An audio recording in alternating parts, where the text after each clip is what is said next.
Welcome to section C, exercise 25. I'm going to do things a little bit different, in a different order today. What I'm going to do is I'm going to do my planning sheet and my idea sheet before I actually get my source material together, because I'm going to wait till this evening and wait till it'll make sense when I explain it. So what we're going to be looking at is another literary device that has more of an umbrella over a lot of things, and that's imagery, where you're playing to all the five senses and also how you feel and physical feeling and all sorts of things. It's setting a place, which in a painting might actually seem really difficult to do. How do you get things that you hear, and how do you get things that you feel and things that you taste across in a painting? But if you start looking at what's in the background of a painting and what you're actually putting round the subject, you can start to bring in elements of all the senses. And that's what I'm going to try and do with the next three paintings, is expand away from just a single object in the middle of the painting and really try and make a whole scene in front of me. So to do that, I am going to have to take photographs of myself and my dog, Gwyn, upstairs. So what I'm going to do is I'm going to use her having biscuits. So me feeding her a treat.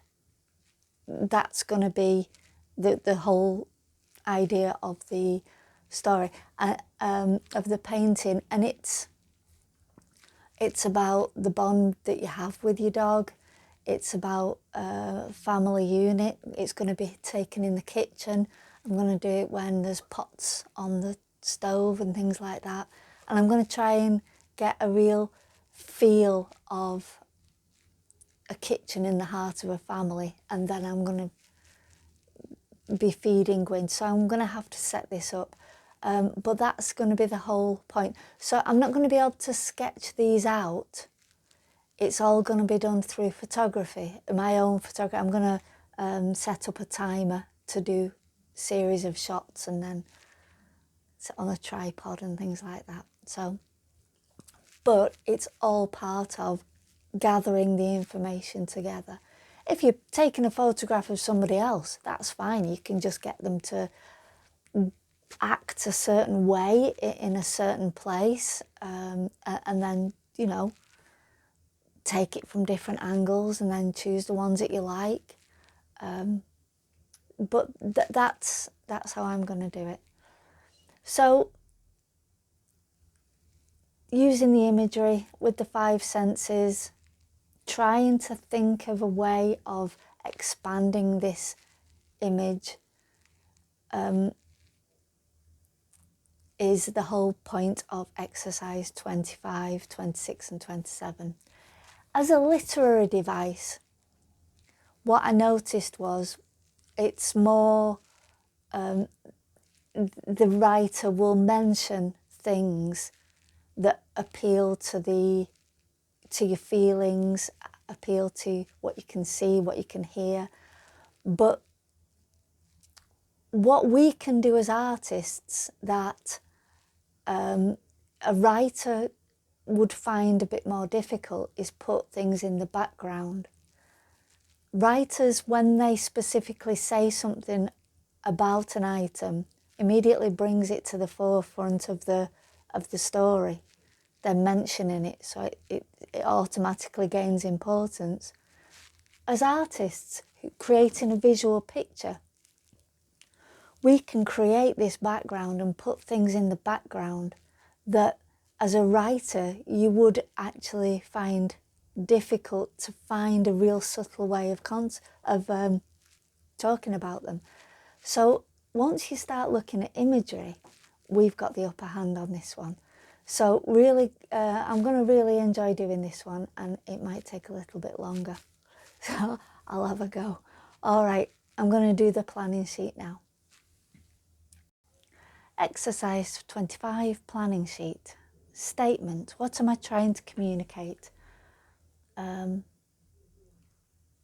dog's love and the heart of the family. The heart of a family.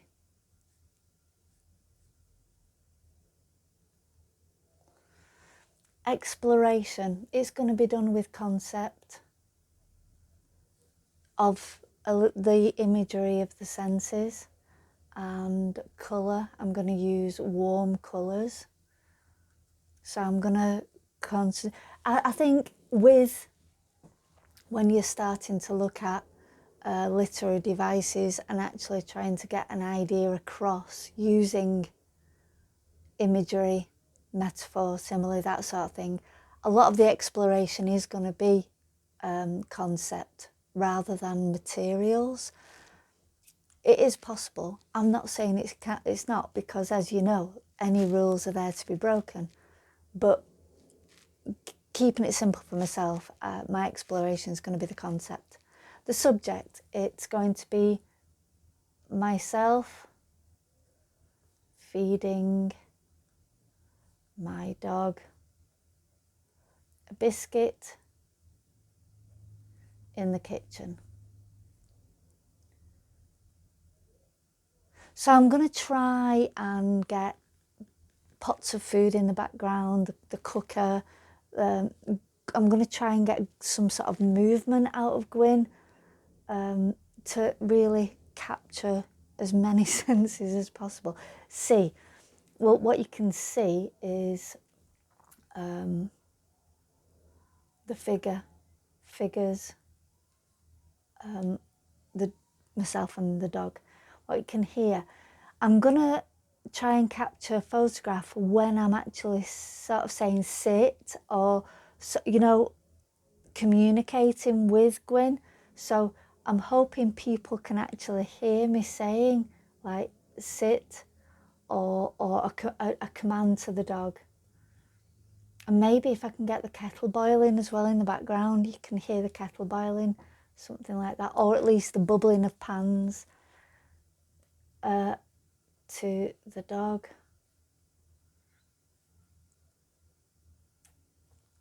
Pans bubbling, that sort of thing. What can you smell? The cooking, doggy smell, kitchen smell. Hopefully I'll be able to evoke these things. Taste. Well, there's the cooking again, but obviously we're not dogs, but there's that, Gwyn waiting for the biscuit, waiting for the taste of the biscuit. So doggy biscuits. And I want you to be able to feel the love and physically the warmth of the kitchen.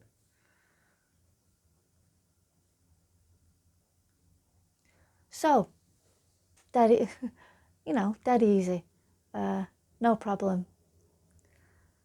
This is going to be a tricky one. It's good to set yourself targets though, I suppose. Right, I'm going to get myself sorted and start planning to take some shots. And then I'll start doing the painting. I'll see you later. That evening I took some photographs. I tried doing some with Gwyn, Gwyn by herself from different angles in front of the cooker. I was going to do it without me, and then I thought, no, the whole point is Gwyn is there. So once I actually got the angles right, I was happy with the shot. I did want to change what was in the background, so what I did then was just sketched out composition, just to find out where things were going to sit on the page and with myself and Gwyn in relation to the cooker behind, because I did change that slightly. So I just took reference from couple of photographs and got my idea together in a quick sketch, a quick biro sketch, before I decided to start adding paint. Yeah, quite happy with the composition. I had an idea of where everything was going to go then and how big it was going to be on the page. Ready to start.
And here it is. Here's the painting that I've come up with myself and Gwyn, my dog, in the kitchen.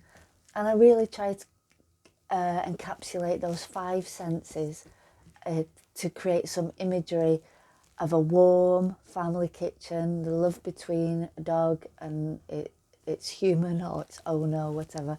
But I wanted to work with those 5 senses, what you could taste, what you could smell, touch, feel, and see, that sort of thing. So I think writing it down on the planning sheet did help me work out how many layers I actually wanted to put into the painting. I think with a lot of paintings it would be difficult to do with some subject matter to get especially the taste and the smell would be quite difficult. But for these ones, I'm setting it out as a pretty much a bit of a challenge to try and get those in. So the next one is going to be looking at the 5 senses, the imagery for a still life. So thanks very much for completing this one, and I'll see you in the next one. Bye.